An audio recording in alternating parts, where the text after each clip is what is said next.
Welcome into the Solo Shot Sports Podcast. I'm your host, Dom Mana. Happy Solo Shot Saturday, everyone. And we have a awesome show for you guys. First things first, I was in St. Louis very recently, and I had the opportunity to finally visit the famous Busch Stadium, the Cardinal Faithful, my National League team that I've rooted for since I was a little kid and got to see Albert Pujols play for the first time during his prime. And it was magical. I got to see them win a game in the series against the Braves. Sorry to Jake Jarrett, all the Braves fans out there. But yeah, the Cardinals have been hot. They have the best record in the National League since May 12th, and they have been absolutely rolling. And this has been really awesome to see, not just because of my affiliation, liking the Cardinals, but also it's not their big guns doing it. You'd think it's Paul Goldschmidt, Wilson Contreras, and Nolan Arenado leading the way. But instead, it's been guys like Mason Wynn and Alec Burleson and Nolan Gorman who have been stepping up, hitting a lot, Brendan Donovan, and they've been leading the charge. And it's been really fun to watch. They've been getting very good pitching outings out of the majority of their rotation. And it's just absolutely magical. Busch Stadium as a whole, I would rate pretty dang high with my limited experience of going to ballparks. It's got a beautiful view. They've actually pivoted the new Busch Stadium. The arch used to be behind home plate, but now when I was sitting in the second row, second deck behind home plate, you could see the entire field with the St. Louis skyline and the arch right behind it. So it was really awesome. Really magical baseball viewing experience. The shadows, you see them on TV, but they can get really bad at Busch. But the shade for the viewers was very good, and the players were able to adjust and not let that shade and shadows affect their play. So if you ever have the opportunity to go to Busch Stadium and catch a Cardinals game, everything around there is super nice. There's tons of restaurants. There's a museum and the ballpark experience right outside. And there's tons of great stuff all around the ballpark, including in the Redbird Club where we were seated. There were tons of old baseball cards plastered all over the walls, just images of them from the St. Louis Cardinals and the St. Louis Browns, that famous 1953 top Satchel Paige. So really cool. Tons of baseball history for the team that has the second most championships and has been around for a long time. So they know how to do baseball games right. Now, this is up to the fans. The All-Star Game finalists have been named.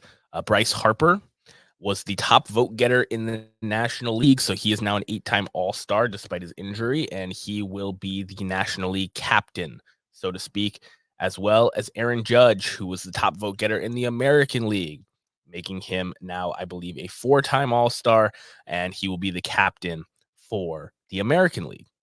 That's all well and good, both well-deserved, both having MVP caliber seasons. But the fans have to vote on the finalists for these positions. So the top 2 vote getters at every other position are going head-to-head this week to decide who will start the All-Star game. And the reason I say it's up to the fans, and that's what the name of this episode is going to be, is because some of these really aren't that close, in my opinion. The first one, American League, we'll start with. First base, Ryan Mountcastle, who's having a nice year for the Baltimore Orioles. He's one of the 7 Baltimore Orioles with 10-plus home runs. He's having a good season offensively. Against Vladimir Guerrero Jr., who has really came on as of late, is likely going to be in the new uniform. But most importantly, this is the All-Star Game. He's a bigger star in the sport. Nothing against Ryan Mountcastle. I won't be upset if he makes the team as a reserve. He's one of the top 3 or 4 first basemen in the league this year in the American League. But Josh Naylor leads AL first baseman in home runs and RBIs, and he's not a finalist. He should have been. I was voting for him on every single ballot. And if we're going to choose between Mountcastle and Guerrero, not only do the numbers, batting average especially, make me go Guerrero, but the star power makes me go Guerrero. If you're not going to pick the right candidate, Josh Naylor, then you're going to have to go with the star power. So vote Vladimir Guerrero Jr. for the American League first base starting spot. The next one, Jose Altuve versus Marcus Semien. I'm on the Marcus Semien train, obviously, so I'll be voting for him. But I, again, believe that Jose Altuve has the star power, has been hitting for a high average. The Astros are back to 500, and they're really moving. So Jose Altuve is likely going to win the second base starting spot, and deservingly so. It's a shame Marcus Semien has cooled off a little bit because this all-star game is played at the Texas Rangers Stadium, and having an all-star starter would have been really nice for the home fans, but the whole team has kind of been off to a bumpy start, Marcus Semien being the best player overall this season for the Texas Rangers lineup. There's been stretches where other people have carried, but he has been consistently their best player and will be an all-star in the American League. Shortstop is really interesting. Bobby Witt Jr. is hitting 311 with 50 something RBIs. Amazing player, amazing speed. And he's, if I was going to build a franchise around a player, he would be one of my first picks, if not my very first pick. But Gunnar Henderson is having an all-time shortstop season in the American League. 25 home runs, in the 50s in the RBIs. He's hitting for a good average.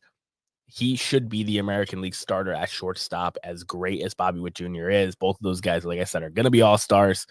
But I think that Gunnar Henderson has done more than enough to earn the all-star starting nod. Third base, same kind of thing. Jordan Westburg, very much like Ryan Mountcastle, having a very solid first half, all-star worthy numbers. He's in the double digits in home runs. He's had a good year. But Jose Ramirez, home runs, RBIs, and the fact that the Guardians have the second best record in baseball, he's an all-star and a half. Jose Ramirez should be the starting third baseman in the American League. Now, at the catcher position, Salvador Perez is having a very good year, and I think he's going to be an all-star again, which is crazy. This will be his 8th or 9th all-star appearance. But Adley Rutschman, having over 50 RBIs and double-digit home runs as a catcher, being kind of the new catcher in the league after the era we just had of Mauer, Posey, Molina. Adley Rutschman is that next era of guy, and when he's having a good first half, I think he should start the all-star game. He's just got that kind of star power and ability. Here, the Orioles fans really showed out, because here at the DH spot, Ryan O'Hearn, who has double-digit home runs as well for the Orioles, has moved his way past guys like Brent Rooker to be in a finalist at the DH position. But Yordan Alvarez is one of the best hitters I've ever seen. He's having a great first half of the year. Like I said, the Astros are back to 500, and he's a big reason why. Yordan Alvarez should be the guy in the All-Star game at DH. Now, the outfield. Kyle Tucker is still hurt. So while he has all-star deserving numbers, I'm going to eliminate him from the conversation. So there's 3 guys for 2 spots. Juan Soto was my MVP pick, and he's having a phenomenal year, 19 home runs, 50-something RBIs. He's one of the 5 best hitters in baseball when you look at the rated stats. He's a no-brainer. So the conversation is really Steven Kwan of the Guardians, who is hitting 380-something at the moment. Been an absolute spark plug despite missing a few games. And Anthony Santander, who has like 20 home runs on the season, sneaky producer, a guy who's been huge for Baltimore. And the way I look at it is, if Josh Naylor was a finalist for first base and you had 2 Guardians in there, I would be able to accept 3 Orioles. But when the Guardians have the best record in the American League, they need to have more than one all-star starter. So I would go Steven Kwan. He is an absolute killer, like Mookie just said in the chat. A guy who is hitting for a high average, great approach at the plate, righty, lefty, does not matter. And I think he deserves to be an all-star starter, especially with the first half that Guardians fans have experienced this year. So try to send Stephen Kwan to the all-star game. Now, on the National League side, I think things are a little bit less pumped up by the fans. Obviously, the Philadelphia fans showed out at the polls, but second base, Ketel Marte versus Luis Arraez. Luis Arraez, fantastic. He's a slower version of Stephen Kwan, the guy that is a throwback hitter, contact guy, high average. But Ketel Marte is having an MVP vote caliber season. So Ketel Marte, I think, deserves to be the starting all-star at second base for the National League.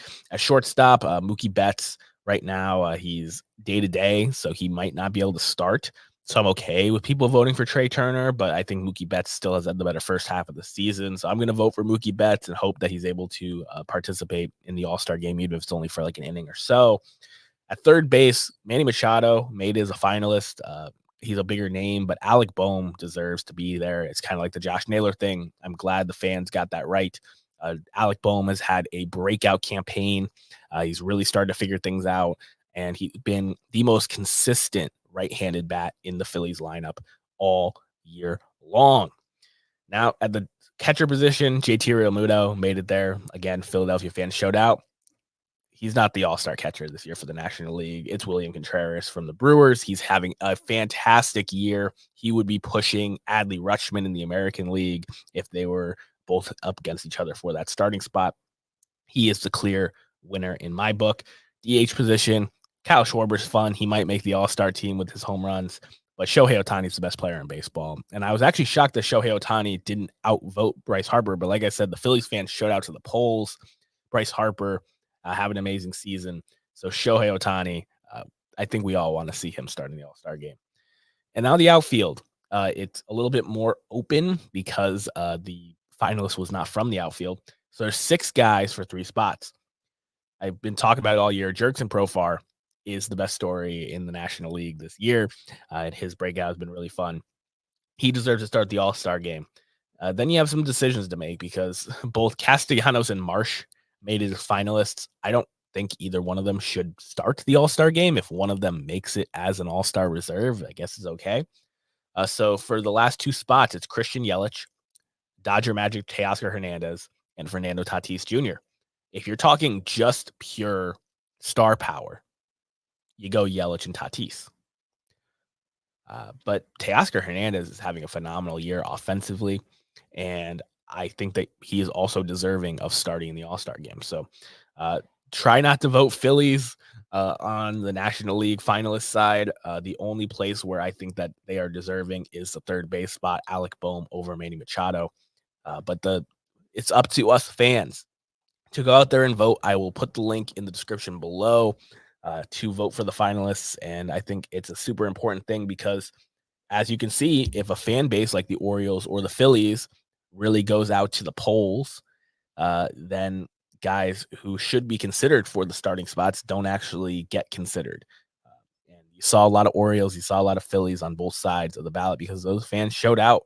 And we've seen in years past, like when the Kansas City Royals had, I believe, all the starting spots except for Altuve and Mike Trout in the All-Star game because they voted really heavy. They've added this finalist thing to kind of right that ship. Now, this is a guy who should have been an all-star finalist. I was putting him on my ballot the last couple weeks of voting. Brian Reynolds of the Pittsburgh Pirates. This is a guy who has for years been talked about as one of the most underrated players in the game. And he has been on an absolute tear. This is a guy who is currently on a 24-game hitting streak, 2.5 WAR this season, 13 home runs, batting 279. Really, really great player that is a switch hitter and a guy who doesn't just swing for the fences. It isn't just a contact hitter. He's a well-rounded player that signed an 8-year extension with the Pirates through 2030 for $106.75 million. I'm so happy the Pirates locked him up because this is a young team that has that pitching depth that you love to see with Skeens, Jones, Keller, and they have some other young hitters that are interesting, like O'Neal Cruz and Cabrian Hayes. But having a consummate professional, a guy who can be your everyday player, like Brian Reynolds, that you can count on to make big plays offensively and defensively, it's a huge thing for Pittsburgh Pirates fans. And I'm glad that he's getting some national recognition now. I feel like when hit streaks get to double digits, people are like, nice. But when they get to 20 plus, people really seem to freak out about them because we all know that magic number of 56 seems impossible. But when you're over 20, you're in the discussion of, oh, he's almost halfway. And we'll see how long this hitting streak goes. I would love to see him get into the 30s or 40s, but let's just enjoy Brian Reynolds for who he is in the moment and give him the positive cred and the kudos that we can.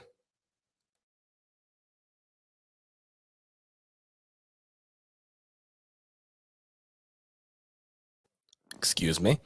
So here at the Solo Shot Sports Podcast, we like to throw it back down the third base line to this moment in baseball history.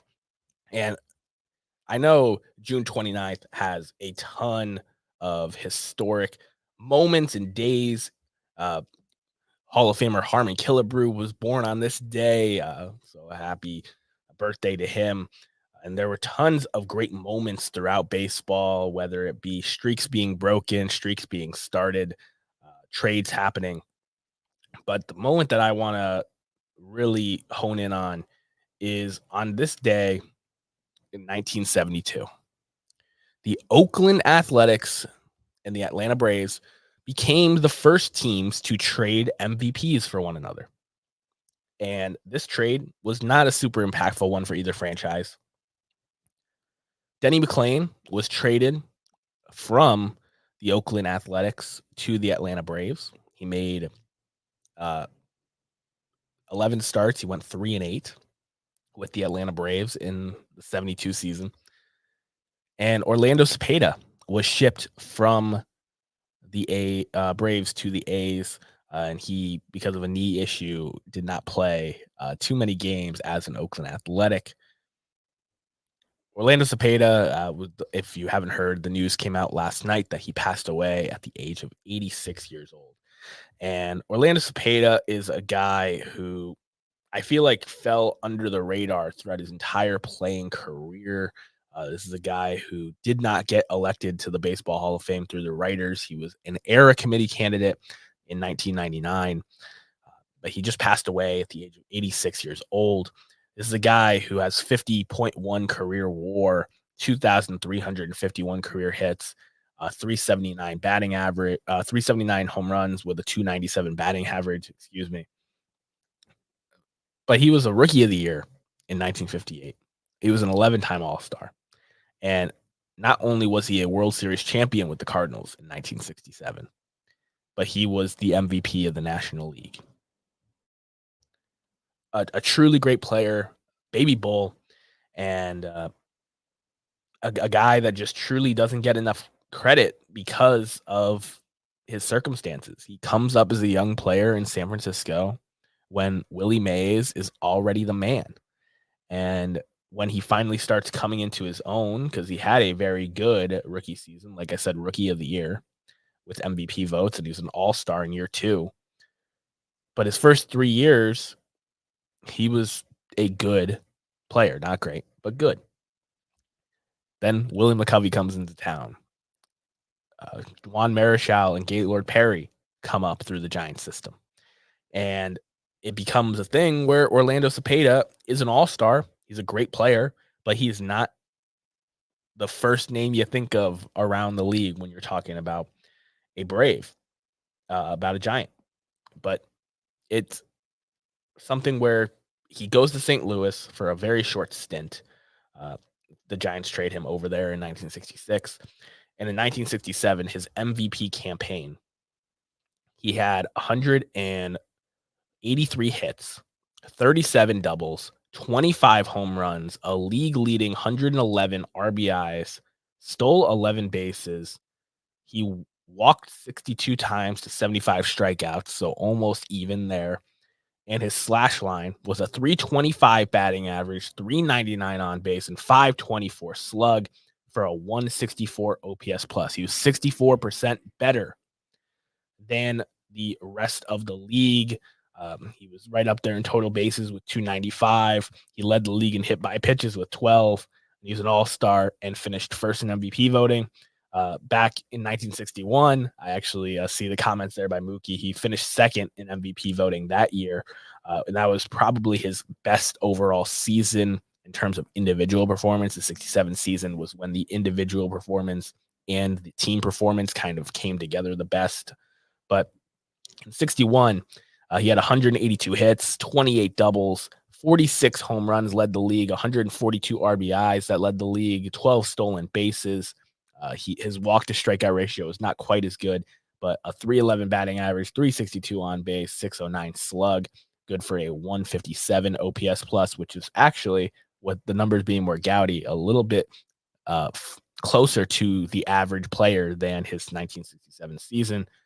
He had 356 total bases, and like I said, was a MVP runner-up. Baby Bull, he was a great signer. He was a great professional, and he will be missed. And much like his playing days, I feel like his announcement of his death is being overshadowed by having just lost Mays, a guy who overshadowed him for a big chunk of his prime, a big chunk of his career.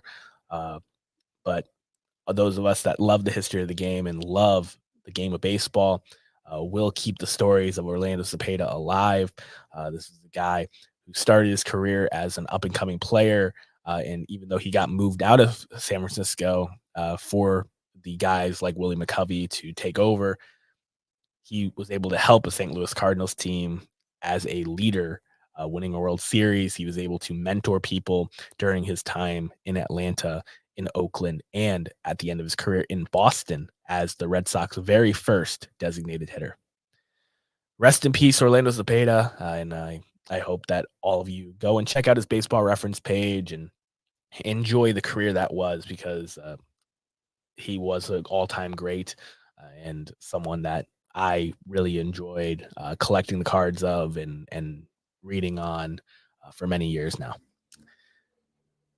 Now, on a little brighter note to wrap things up here, the trade market is starting to develop a little bit because we're seeing where teams currently stand, and there's a lot of interesting things. There's the teams that we know are gonna sell. Teams like the Rockies and the Marlins don't have too much to sell. So they're gonna sell what they can, but who knows what that actually will mean. But then there's the second level of teams, and it's like, who are they going to move? Oakland, everyone is obviously talking about Mason Miller. The price tag apparently is extremely high to get that level of reliever with years of control from a team that doesn't have a lot of bright spots. Brent Rooker, like I said, who I thought would be a all-star finalist of the DH spot. He's a really good right-handed bat that I think the A's might be able to move as well. Those are two pieces that I think could be some of the best pieces moved at the trade deadline, and they're on one of the worst teams in baseball. The Los Angeles Angels, Luis Rengifo. I just saw this the other day. He is second in the American League in batting average, behind Bobby Witt. Luis Rengifo. This is a guy who is a utility extraordinaire, doesn't have really a true position. He's played mostly second base this year, but he's played all over. And Luis Rengifo is going to get moved. He's going to be an impact bat that can play multiple positions defensively. He's only batting, I think, a 116 OPS plus, but that's plenty good when you have the defensive flexibility that Rengifo has. So he's a fun guy that I think is going to have a lot of buzz at the deadline as well, for teams that maybe are an infielder and an outfielder short, and he can play both. But the guy that I'm most excited about is the Blue Jays. And it's because there's been a lot of talk. Bo Bichette said the other day that he would not be shocked if he was traded. Bo Bichette and Vladimir Guerrero Jr., it's time for them to choose. I think this is the best time for them to get full market value for one of those two guys. And well, it won't be full market value, but solid market value for one of those two guys. And it's because this team is just flat out not competing in the AL East. My Red Sox have been on a really nice run and are well ahead of them. The Tampa Bay Rays, who have struggled immensely, are still ahead of them. And obviously, the Orioles and the Yankees are two of the top 5 teams in baseball right now. The Blue Jays have to sell. And it sucks. I know they had rumors of getting Shohei Ohtani this offseason. They've spent a lot of money over the last 3 or 4 years bringing in free agents, building a starting pitching staff. It's time to sell. And they have plenty of pieces that could be really valuable to teams down the stretch, not just a Vladimir Guerrero, Bo Bichette, cornerstone type player, but they also have guys like Chris Bassett and like Jordan Romano and like Yusei Kikuchi that can be really nice additions for teams that are going for it this year. And based off the standings in baseball right now, there's a lot of teams that can and will be going for it this year. It's really exciting times to be a baseball fan. I appreciate you guys for spending your Solo Shot Saturday with me. As always, for those of you that listen to this throughout the recording of the week, hope you have a great week, and we will catch you guys next Solo Shot Saturday with more baseball talk. Peace.